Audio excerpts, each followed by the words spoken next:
Welcome to True Betrayal Stories, where secrets are exposed, lies unravel, and justice is served. If you love shocking betrayal stories and satisfying revenge, don't forget to hit like and subscribe so you never miss an update. They say real friendship lasts forever. I used to believe that. I used to believe a lot of things before everything I knew shattered in front of me. My name is Thomas. I'm 53 years old, a father, a widower, and, until not long ago, I believed I had the best friend any man could ask for. His name was Raymond. We grew up together on the same street, racing our bikes down cracked sidewalks, pulling harmless pranks on old neighbors, and sharing dreams under summer stars. He was there when I got my first job. He was my best man at my wedding, and when my wife died, he was the only one who didn't run away. Sarah, my wife, passed away in a car accident when our daughter Emily was just 7 years old. I still remember that night like it's tattooed behind my eyes. The flashing lights, the knock on the door, the moment I fell to my knees in disbelief while Emily slept soundly upstairs, with no idea her world had just changed. In the weeks that followed, I was barely functioning. I couldn't eat, couldn't speak to anyone. Just walking into the kitchen without seeing Sarah at the sink would make my knees buckle. Emily needed me, but I was a shell. That's when Raymond stepped in. He started coming over every day, helped Emily with homework, cooked dinner when I couldn't bring myself to stand. He told me once, "If you won't live for yourself, live for her." She still has one parent left. His voice cracked when he said it, and that was the first time I saw tears in his eyes. I don't think I ever said it properly, but I was deeply grateful. I thought of Raymond like a brother. He never married, never had kids. When people asked, he always said he didn't need to because Emily was enough family for him. Over the years, he became a fixture in our lives. Emily called him Uncle Ray, even when she was too old for pet names. He'd bring her gifts on birthdays, show up at school recitals, and be there for every little emergency when I was at work.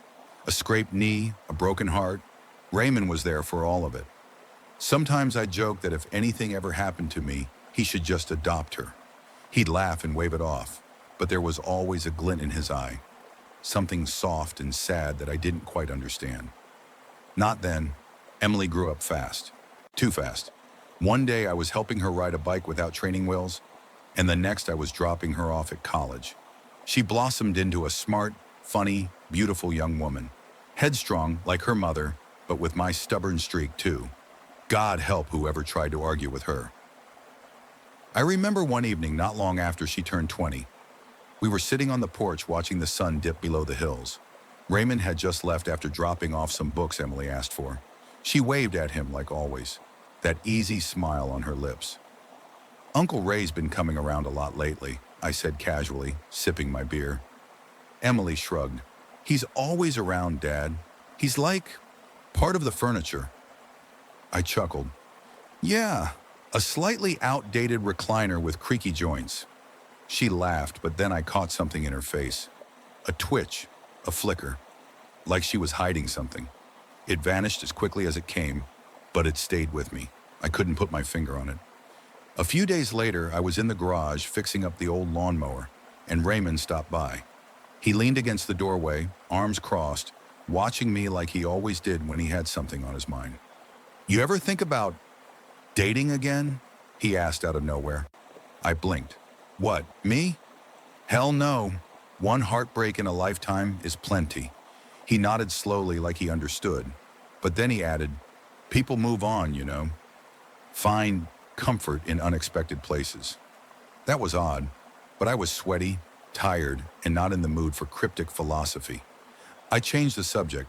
I didn't think twice about it, but now looking back, every moment like that feels like a breadcrumb I ignored. There were other signs, subtle ones.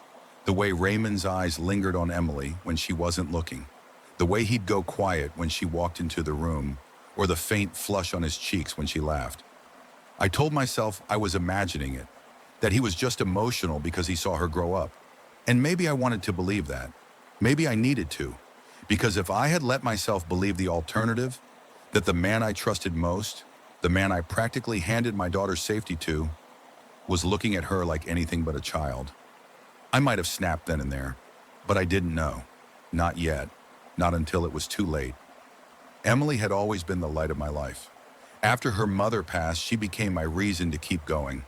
Every report card, every soccer game, every broken heart, she brought it all to me. We weren't just father and daughter. We were partners, survivors, a team of two. That's why it was so strange when she started pulling away. It wasn't obvious at first, just little things. She stopped telling me about her day, started locking her bedroom door more often, began spending longer stretches in her room with her headphones in, eyes glued to her phone like it held the secrets of the universe. "Everything okay with school?" I asked one night as I passed by her room. Her door was open just a crack.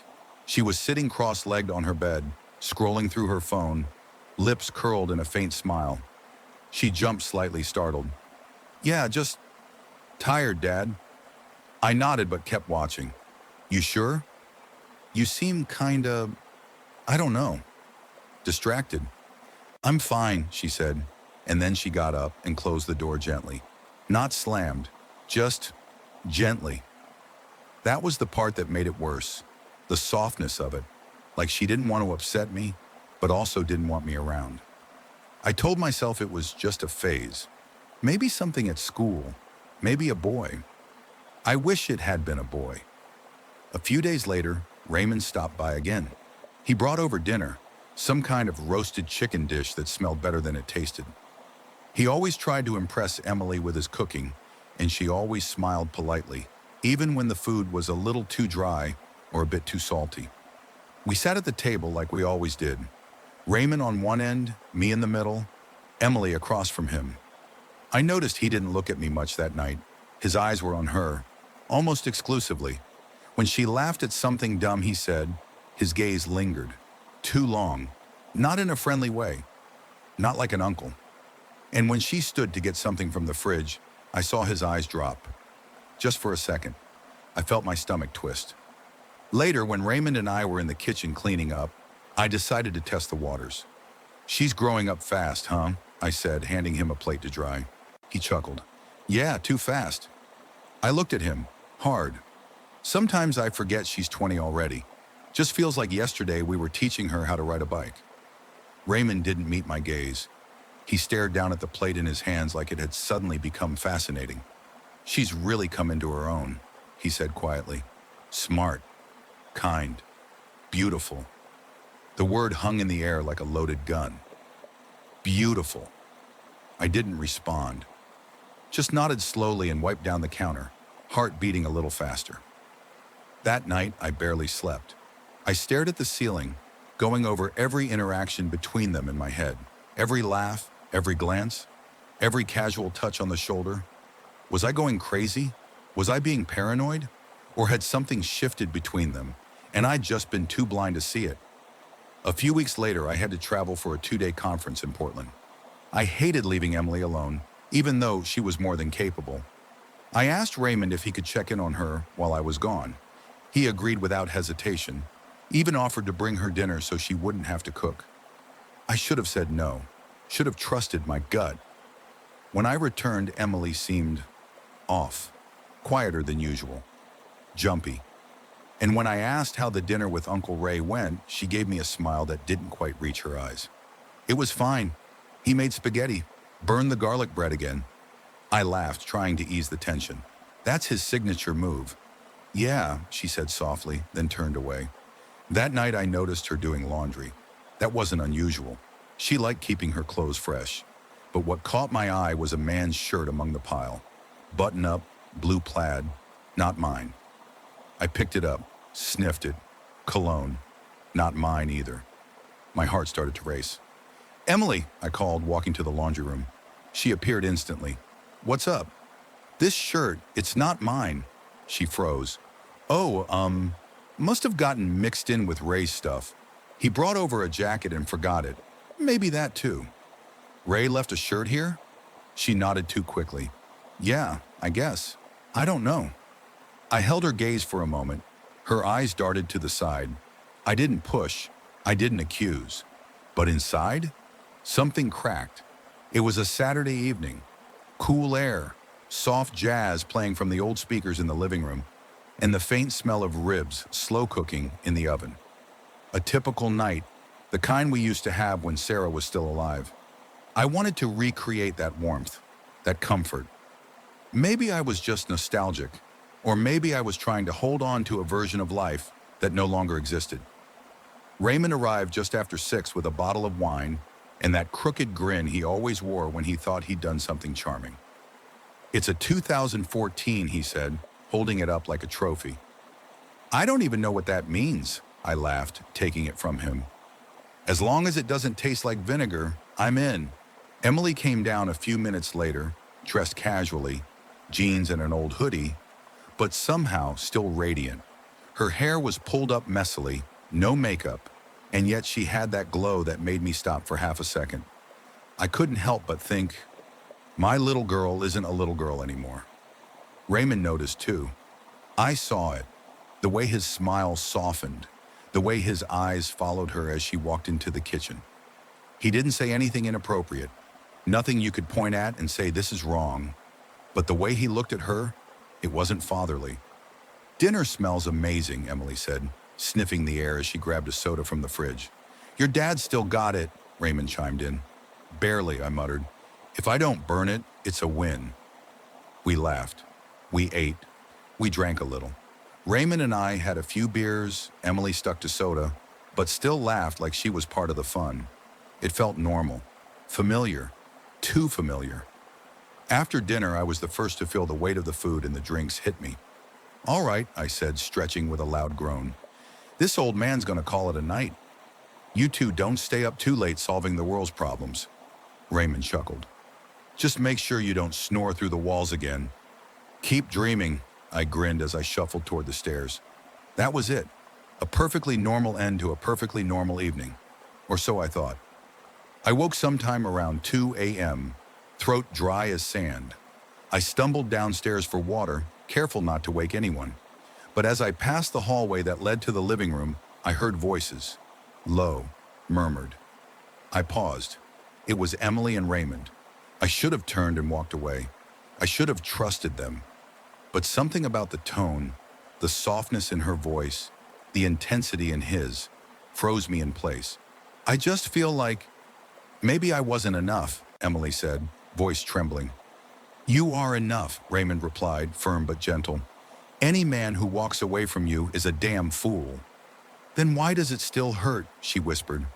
There was silence for a moment. Then a sound, a soft shuffle, a quiet sigh. Then him. "You don't deserve to feel this way," he said, lower now.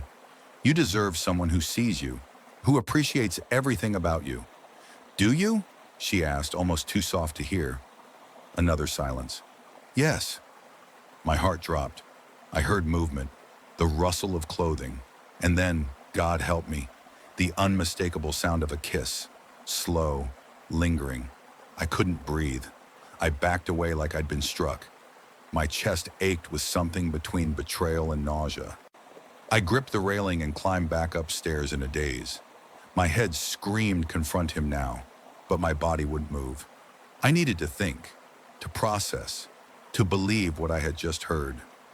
The next morning I tried to act normal. Emily came down late, her hair a little messy, her eyes downcast. "Sleep well?" I asked, my voice carefully measured. She looked up, startled. "Yeah." "You? Like a rock," I lied. Raymond came in a little later than usual, didn't meet my eyes. I watched him, watched how he looked at her when he thought I wasn't paying attention. And that's when I knew. Whatever happened last night, it wasn't a one-time mistake. It was the beginning of something I was never meant to witness. I wanted to be wrong. Every part of me, every cell, every breath, every memory of Raymond standing beside me through life, wanted to be wrong. So I convinced myself that what I'd heard that night was just comfort, a shoulder to cry on, a moment of weakness misread by a paranoid, aging father who drank a little too much. But denial, like cheap glue, only holds for so long. The days that followed were weird, not outwardly, not in ways anyone else would have noticed. But I saw it, felt it. It lived in the silent glances that passed between them when they thought I wasn't looking, in the way Emily's voice would suddenly soften when she spoke to Raymond, in how he started finding more reasons to come over, bringing coffee, fixing things that didn't need fixing, offering to keep Emily company while I worked late. I remember coming home early one Tuesday. I wasn't even trying to catch them. The meeting just got canceled. I walked into the house, keys jangling, and called out, "Em, I'm home early." No answer. I set my bag down, walked into the living room. Empty. Kitchen, empty. Her bedroom door, closed. Something gnawed at me. I moved toward it, quietly, like a burglar in my own house. Then I heard a giggle. Not just any giggle, her giggle. The one she used when she was flirting, when she felt seen. Then his voice, low, barely audible. But I knew that tone. I'd heard it before. It was the voice Raymond used when he wanted something. I didn't open the door. I couldn't. Instead, I stepped back, stumbled to the garage, and sat in the damn dark for 20 minutes until they came out like nothing had happened. "Hey, Dad," Emily smiled. "You're back early." "Yeah," I muttered, forcing a smile. "Surprise." Raymond looked composed, too composed. "We were just watching a movie, some old horror flick. You know how she loves the cheesy ones." I nodded, said nothing. Inside, my gut was screaming. That night, I lay in bed staring at the ceiling, asking myself all the wrong questions. Was it really happening? Could she actually be with him? Was it her fault? His? Mine? Had I failed as a father? As a friend? The next few weeks were like walking through fog. Raymond kept showing up. Emily kept pretending things were normal. And I played along, smiling through gritted teeth, waiting for something, anything to make it stop. But it didn't. One night I heard them again. This time, no mistaken noises. No fuzzy audio behind closed doors. I heard my daughter moan his name. It broke something in me I can't put into words. The next day I found a shirt of his in the laundry again. Same cologne, same damn buttons I used to tease him about in college. I held it up, walked straight into Emily's room. "Is this his?" I asked, voice barely above a whisper. She looked up from her desk. For a moment, just a moment, her face betrayed her. Panic, guilt, a flash of shame. Then she lied. "Yeah, he left it here last week. Forgot it after dinner." My hands clenched. I nodded slowly. "Right, of course." She didn't say anything else. Just turned back to her laptop as if that ended the conversation. But it didn't, because I finally saw it. All of it. That night, I stood in the kitchen after they'd both left. Raymond with a smirk, Emily with silence, and stared out the window like it held answers. I remembered the first time Raymond held her, just days after Sarah's funeral. She was crying, he was crying, and he said, "I'll protect her with everything I have." He meant it too, or so I believed. Now I knew better. This wasn't just betrayal, this was desecration. A man I called brother, a man I would have died for, had crossed the line I never thought possible. And yet, I still didn't act. Because when you've loved someone that long, hated truth takes time to bloom. But it was coming, and when it did, no one would leave untouched. It was supposed to be just another Thursday night. I'd been out late at a job site an hour away, helping a client deal with some last-minute paperwork. Tired, hungry, and annoyed, I texted Emily to say I might stay overnight at a motel nearby. She didn't respond. Something in me, call it instinct, or maybe that gut-deep pain I'd been living with, told me to drive home anyway. The lights were off when I pulled into the driveway. No sounds, no movement. But Raymond's car was there. I stared at it for a moment, gripping the steering wheel so hard my knuckles turned white. My ears throbbed with my pulse. My heart knew what my brain refused to accept. Still, I hoped. I unlocked the door quietly and stepped inside. The house was dim, only the soft orange glow of a hallway lamp on. I didn't call out. I didn't say a word. I walked through the living room, past the kitchen, toward the hallway. Emily's door was shut, but it wasn't just closed. It was locked. And then I heard it. A breath, a moan, a voice I'd heard 1,000 times, but never like this. "Ray." My vision blurred. I pressed my hand against the wall to keep from collapsing. I could have walked away. I could have left and pretended it never happened. But I didn't. I knocked once. Loud, sharp. I heard scrambling inside, whispers, footsteps, then silence. The door opened slowly, creaking like some goddamn horror movie. And there he was, Raymond, shirtless, hair messy, sweat on his forehead. Behind him I saw Emily, wrapped in a blanket, wide-eyed, frozen. No one spoke. I stared at him, at her, then back again. "Thomas," he began, his voice barely a whisper. I can explain." I punched him. I didn't plan to. My fist moved before I could stop it. He stumbled back, crashing into the dresser behind him, knocking over a lamp. The bulb shattered like my trust. Emily screamed, grabbing at the blanket. "You think I don't know?" I shouted, my voice trembling. "You think I haven't known for weeks?" "Dad," Emily cried, "please." "You lied to me," I growled, pointing at Raymond, blood rushing in my ears. "You came into my home, looked me in the eye, ate my food, called me your brother, and you slept with my daughter." Raymond held up his hands, breathing hard. It just happened. We didn't plan it. I didn't mean for it to..." "Shut up," I said it low, firm. The kind of tone I hadn't used since Emily was a child and stuck a fork in a socket. He froze. I turned to Emily. She was crying now. Silent, ugly sobs that made my chest ache. "I trusted you," I said, softer now, broken. "You're all I had left, and you let him." "It wasn't like that," she sobbed. "It was stupid. I didn't think... I didn't know how to stop." "You could have said no," I snapped, instantly regretting the sharpness in my tone.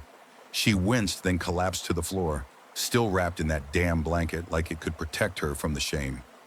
Raymond stepped forward. "Thomas, please." I raised my hand again. "Don't say another word." He stopped. "Get out of my house," I said, shaking. "I just want to make this right." "Get out," I roared, his face twisted in something between fear and humiliation. And for the first time in my life, I saw Raymond for what he truly was. A coward in the skin of a friend. He grabbed his shirt off the floor, fumbled with his shoes, and left without another word. The door slammed. I stood in the hallway for a long time, chest heaving, fists clenched, staring at nothing. Then finally I looked down at Emily. She couldn't meet my eyes. "I'm sorry," she whispered. "Dad, I'm so sorry." I sank down beside her, the anger draining out of me like a slow leak. And then I did something I never thought I would. I pulled her into my arms. She clung to me, sobbing into my shoulder like she was 7 years old again and just lost her mother. I didn't say a word. There would be time for that later. For now, we just sat there, a broken father, a broken daughter, and the sound of silence where a friend used to be.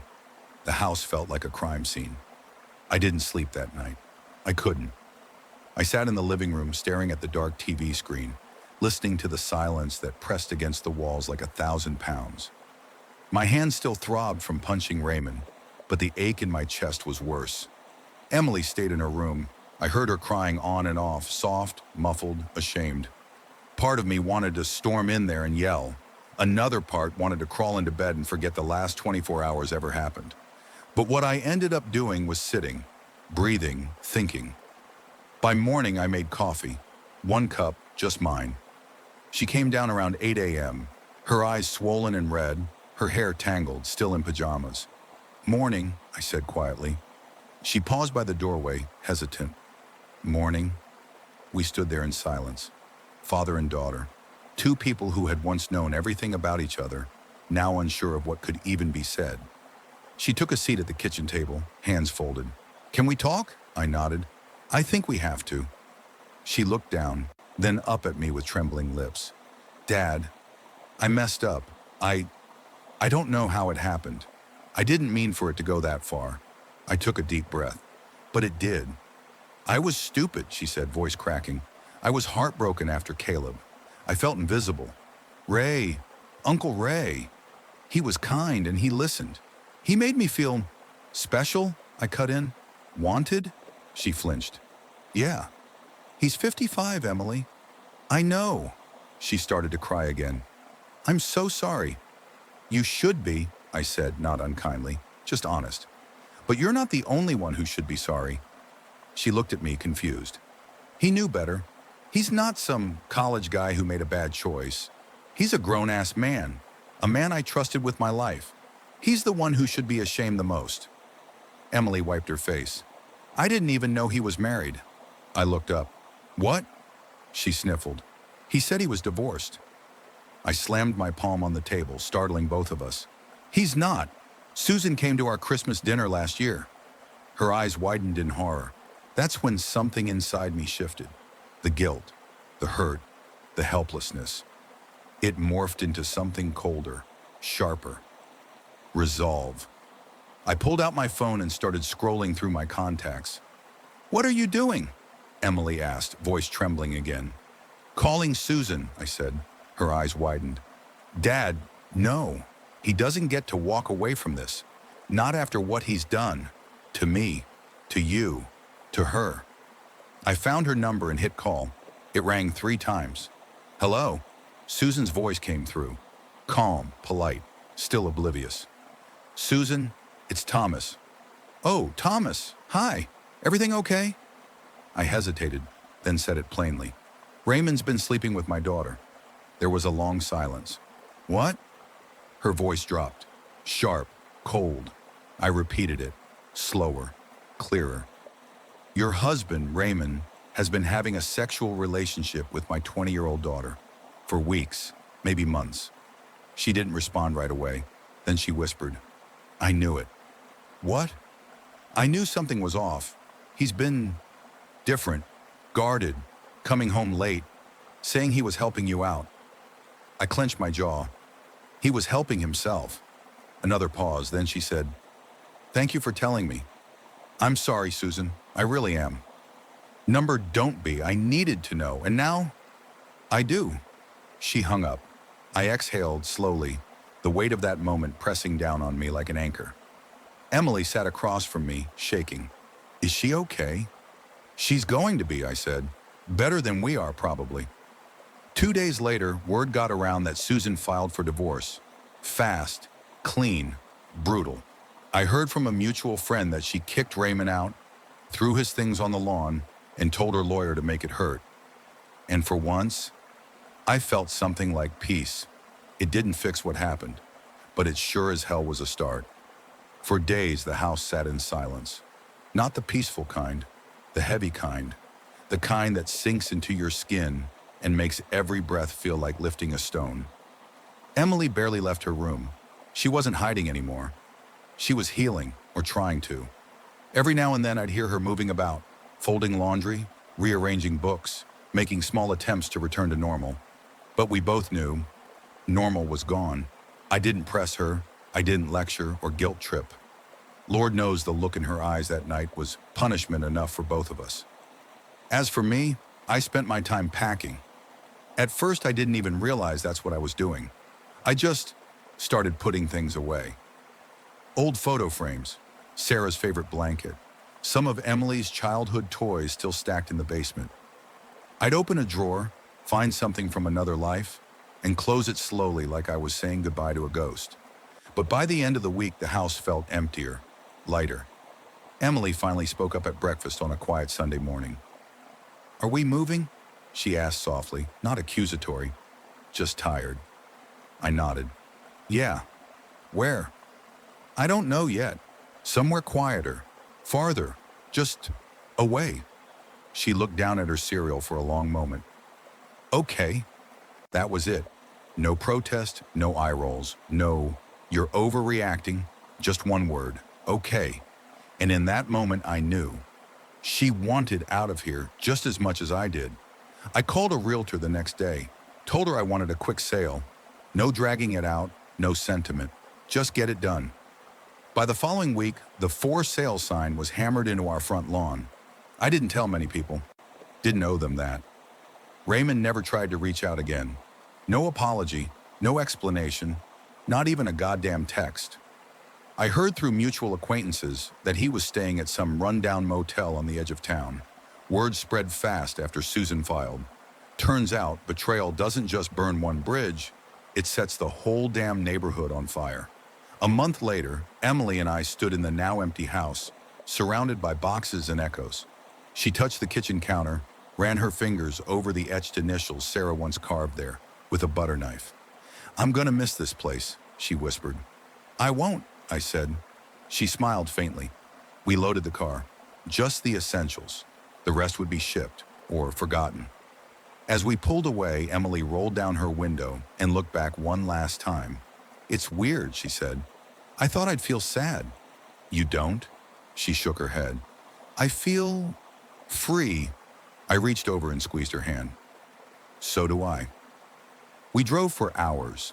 The city gave way to highways, highways to trees, trees to quiet towns with slow-moving traffic lights and little diners that still served pie with whipped cream like it was a religious experience. We ended up in a small town near the coast. Quiet, clean, no history. A place to start over. I found a modest two-bedroom rental near the beach. Nothing fancy, but it had charm. Emily enrolled in a local college to finish her degree. I took a part-time job at a hardware store, mostly to keep my hands busy and my mind quiet.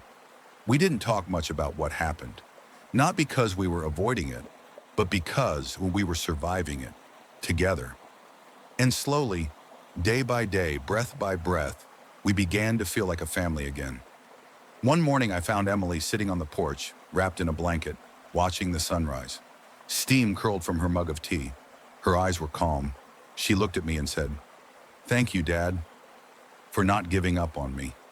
I sat beside her and smiled. I couldn't even if I tried. Time has a strange way of healing things, not by erasing the pain, but by softening its edges, making it easier to carry. Some mornings I still wake up expecting to hear Sarah humming in the kitchen. Other days I catch a glimpse of a plaid shirt at the store and feel my stomach twist before I remind myself, it's not him. It's never him. It's been 6 months since we left the old house behind, since I threw away everything that ever connected me to Raymond, photos, letters, all of it. He's gone, not dead, just erased. From what I've heard, things didn't go well for him after Susan left. She filed for divorce the day after I called, moved out, sold the house, and froze the accounts. Raymond tried to fight it, but apparently she had everything. Texts, call logs, maybe even photos.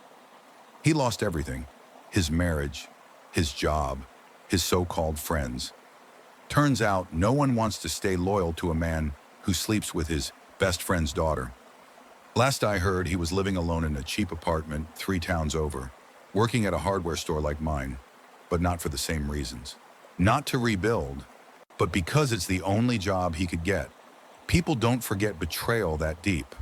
I'd be lying if I said I didn't feel a flicker of satisfaction, but it doesn't bring me joy.